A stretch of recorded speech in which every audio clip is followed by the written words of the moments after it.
అని పెద్ద పెద్ద డైలాగులు చెప్పారు.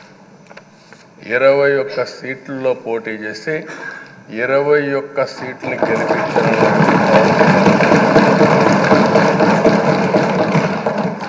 వైనాట్ 175 అని చెప్పి 11 కూడా తెచ్చుకోలేని నాయకత్వం. అంటే ఏ విధంగా మాట్లాడారు అనేదానికి ఇది ఒక ఉదాహరణ. ఆ రోజు పవన్ కళ్యాణ్ గారు చాలాసార్లు నేను కూడా అన్నాను, బయట చాలామంది అభినందించారు. ఎక్కడ తగ్గాలో తగ్గడం, ఎక్కడ గెలవాలనో గెలవడం నేర్చిన వ్యక్తి పవన్ కళ్యాణ్ గారు.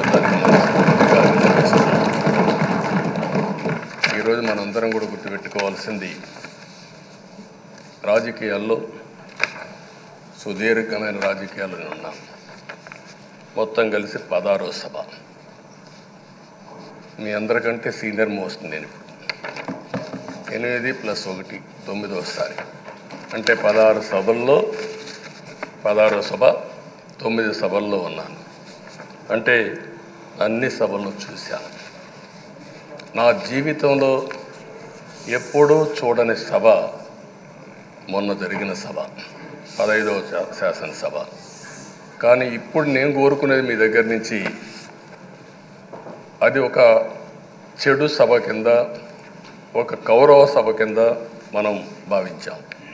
కానీ అత్యున్నతమైన సభగా 16వ శాసనసభని నిర్వహించే బాధ్యత మనందరిపైన ఉంది. గౌరవప్రదంగా నిర్వహించాలి. అదే సమయంలో ఇక్కడుండే ప్రతిపక్షాల దృష్టిలో పెట్టుకొని కాదు, 24 గంటలు మనం ప్రజలతో ఉండాలి. ప్రజాప్రభుత్వంగా ప్రజలకు జవాబుదారితనంగా ఉండాల్సిందిగా నేను మిమ్మల్ని అందరినీ కోరుకుంటున్నాను. ఈరోజు మనందరికీ అధికారం ఇవ్వడం కాదు, అతి ముఖ్యమైన బాధ్యత ఇచ్చారు. ఈ రాష్ట్రాన్ని మళ్ళీ ఘాటున పెట్టమని మనతో మాట్లాడారు, మనకు చెప్పారు.